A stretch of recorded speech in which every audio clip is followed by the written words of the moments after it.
Hello, j'espère que tu vas bien. On se retrouve aujourd'hui pour une vidéo batch cooking automnale et tu vas le voir, toutes les recettes sont juste délicieuses. Donc pour cette première recette, on part pour un gâteau à la banane et tu vas avoir besoin de 150 g de sucre, 3 œufs entiers, 150 g de beurre fondu, 150 g de farine, une levure chimique et 3 à 4 bananes écrasées. Tu vas commencer par fouetter les œufs avec le sucre. Tu peux les blanchir si tu veux. Moi, j'attends juste que les œufs et le sucre soient totalement mousseux. Une fois que ça, c'est fait, on va ajouter la farine. Tu vas bien mélanger le tout. Et alors, par la suite, tu ajouteras le beurre. Et comme je te l'ai dit précédemment, moi, dans ma farine, j'ai mis un sachet de levure chimique ou de poudre à lever. Même si ma farine, c'est une farine fermentante, je vais y arriver. Je rajoute quand même un tout petit peu, cette fois-ci, de poudre à lever. Donc là, on a ajouté tous les ingrédients. On vient ajouter les bananes écrasées. On va tout bien mélanger. Et après, tu prends le moule à gâteau que tu préfères. Moi, je pars toujours sur mon moule à cake. Donc, je vais mettre du papier de cuisson à l'intérieur. Je vais placer le gâteau dans mon moule. Je vais saupoudrer vraiment un tout petit peu avec du sucre vanillé pour le côté un petit peu gourmand, si on peut dire ça comme ça, de la recette. J'ajoute quelques petites pépites de chocolat sur le dessus. Et alors, pour vraiment avoir une petite fente au niveau du gâteau et qu'il cuise bien, je vais ajouter toute une ligne de beurre au-dessus du gâteau. Ça va partir en cuisson pendant 40 minutes dans un four préchauffé à 180 degrés.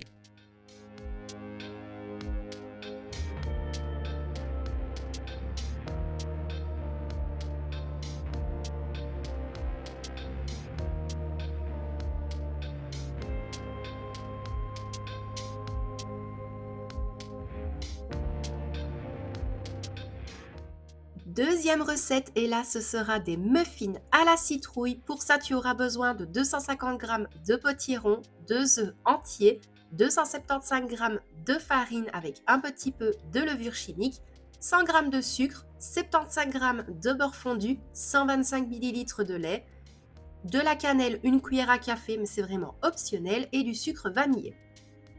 Tout d'abord, moi j'ai commencé à cuire mon potiron, enfin du moins mon potimarron, directement au cookéo pendant 15 minutes.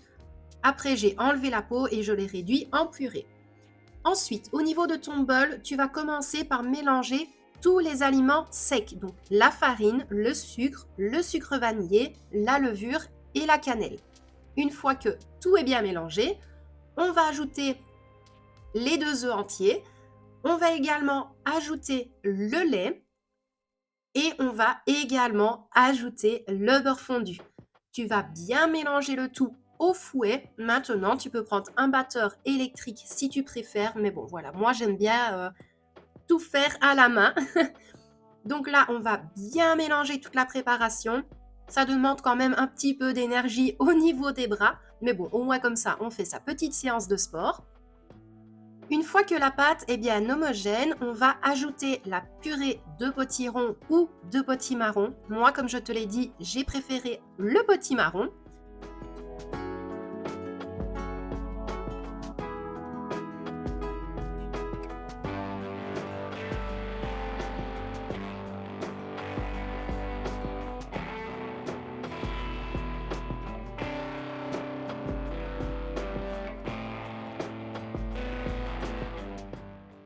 Une fois que ta préparation est prête, tu prends ton moule à muffin, moule à cupcake, tu prends vraiment ce que toi tu as. Tu vas les remplir presque jusqu'au dessus. Je ne sais pas si c'est français, mais bon, c'est pas grave. Et ça va partir en cuisson pendant 25 minutes à 180 degrés. On est parti pour un gâteau aux pommes et au potimarron. Donc pour ça, tu vas avoir besoin de 500 g de purée de potimarron, 3 pommes coupées en dés, 160 g de sucre, 250 g de farine avec un sachet de levure chimique, 4 œufs entiers, 100 ml de lait, 2 cuillères à soupe d'huile d'olive et un petit peu de cannelle. Donc pour cette recette, tu vas commencer dans un premier temps à mélanger les œufs avec le sucre.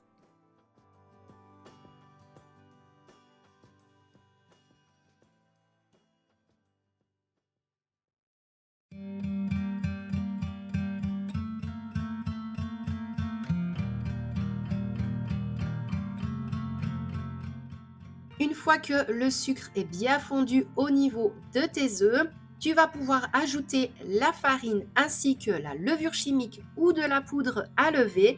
Tu vas bien mélanger le tout.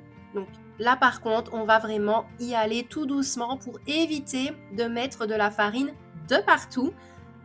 Une fois que ta pâte, pareil, est encore une fois bien homogène, on va ajouter les 100 ml de lait et juste après, on ajoutera les 2 cuillères à soupe d'huile d'olive.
Je le sais, je te le dis très souvent, mais ici, la cannelle, c'est un incontournable au niveau des gâteaux automnales. Donc, tu le doses comme toi tu préfères. Maintenant, si tu n'aimes pas, n'en mets pas. Je ne pense pas que ça va changer énormément de choses au niveau de la recette.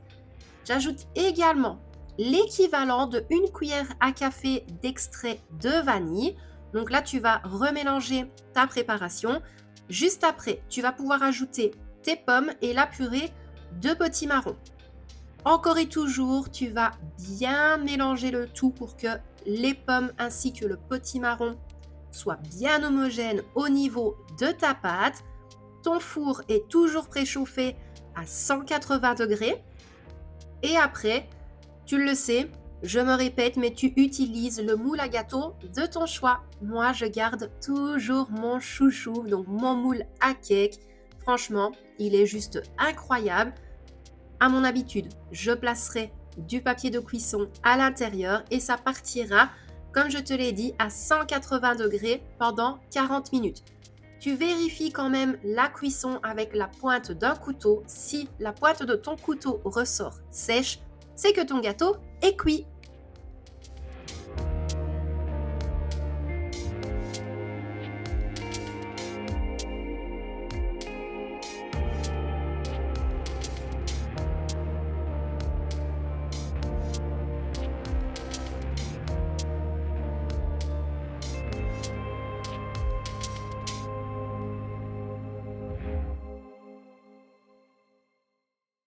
Et là, nous sommes partis pour des galettes de patates douces et au potimarron. Donc là, j'avais 3 patates douces que j'ai cuites à la vapeur et que j'ai réduit en purée. Il me restait encore un petit peu de potimarron, donc je l'ai écrasé également pour faire de la purée de potimarron.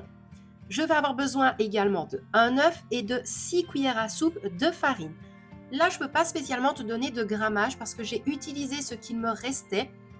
Donc, je vais bien mélanger la purée de patates douces. Donc, c'est vraiment de la patate douce écrasée. Je n'ai rien rajouté d'autre. On va ajouter le potimarron et bien mélanger les 2 ingrédients. Après, je vais ajouter un petit peu de noix de muscade, mais ça, c'est vraiment pour le goût. Je vais ajouter l'œuf entier. Je vais bien mélanger le tout. Et alors, j'ajouterai entre 5 à 6 cuillères de farine. C'est vraiment en fonction de la texture de ta préparation. C'est vraiment à l'œil. Moi, j'essaie de regarder quelque chose. Du moins, j'ai essayé de regarder pour avoir quelque chose de pas trop liquide, mais également de pas trop épais. Je te montre de toute façon le résultat de la préparation. Et alors après, ça partira en cuisson au niveau d'une poêle. Je vais ajouter un tout petit peu de matière grasse ainsi que de l'huile d'olive. Comme ça évite que ça accroche. Je les ai laissés cuire sur un feu moyen, plus ou moins entre 6 et 10 minutes sur chaque face. Donc là, tu le vois, la préparation, elle n'est pas trop liquide, elle n'est pas trop épaisse et c'est vraiment ce que je voulais. Oui, je veux des galettes, entre guillemets, mais je ne veux pas non plus que ce soit très dur lorsque l'on va les manger. Donc là, je vais faire mes petits tas. Je vais bien les laisser cuire tranquillement. Au bout de 6 à 10 minutes, je vais les retourner. Tu vas le voir d'ailleurs, ils sont pile poil bien dorés comme il faut. Ça sentait super, super bon. Et là, je pense que j'en ai eu à peu près une bonne quinzaine avec ce que j'avais fait au niveau de la préparation. Donc ça, c'est génial.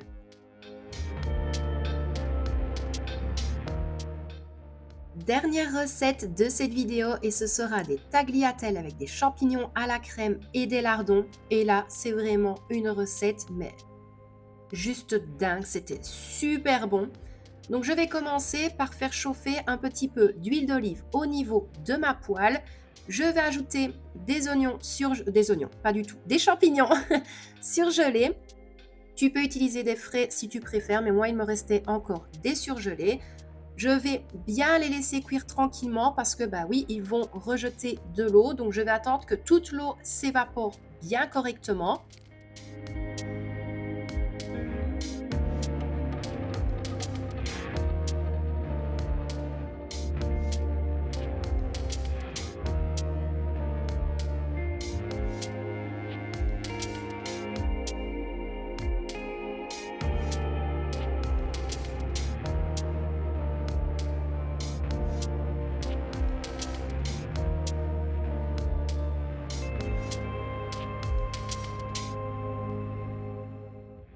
Une fois que les champignons sont bien rissolés, je vais y placer les lardons. Pareil, je vais bien les cuire également. En amont, j'avais fait chauffer mon eau où j'ai déjà placé les tagliatelles à l'intérieur. Je vais ajouter un berlingot et demi de crème liquide. Je vais également ajouter du parmesan pour le côté gourmand encore et toujours. Et je vais laisser mijoter pendant 20 à 25 minutes sur un feu doux moyen. Et tu vas le voir, c'est juste incroyable. C'est la première fois que je teste la recette. Je me suis dit, bah, ça peut pas être mauvais. Et bah, franchement, si tu la testes, dis-moi ce que tu en penses. Maintenant, pour les lardons, tu mets vraiment ce que toi tu préfères. Si tu n'aimes pas les lardons, tu peux mettre des morceaux de dinde, des morceaux de jambon. Voilà, tu fais vraiment comme toi tu préfères. Donc là, les pâtes, je les avais égouttées. J'avais placé un petit filet d'huile d'olive. Je vais ajouter toute ma préparation sur le dessus. J'avais rajouté un petit peu de poivre ainsi que du persil. Et alors, je vais te montrer le résultat de ce batch cooking automnal et honnêtement, j'étais hyper contente. La vidéo touche à sa fin et j'espère qu'elle t'a plu. Sache une chose, c'est que tu as eu la vidéo aujourd'hui, mais j'ai tout filmé aujourd'hui de 10h30 jusqu'à 16h. Je n'en peux plus. Et d'ailleurs, j'espère que ça ne s'est pas trop entendu en vidéo, mais je m'excuse si tu n'as pas tout compris. Mais de toute façon, je te mets un maximum d'infos au niveau de la description de la vidéo. Donc n'hésite pas à me dire en commentaire ce que tu en as pensé, si tu comptes tester des recettes. Moi en tout cas, je te dis un immense merci à toi d'avoir regardé cette vidéo. Je te fais plein de bisous et puis je te donne rendez-vous vendredi. Bisous!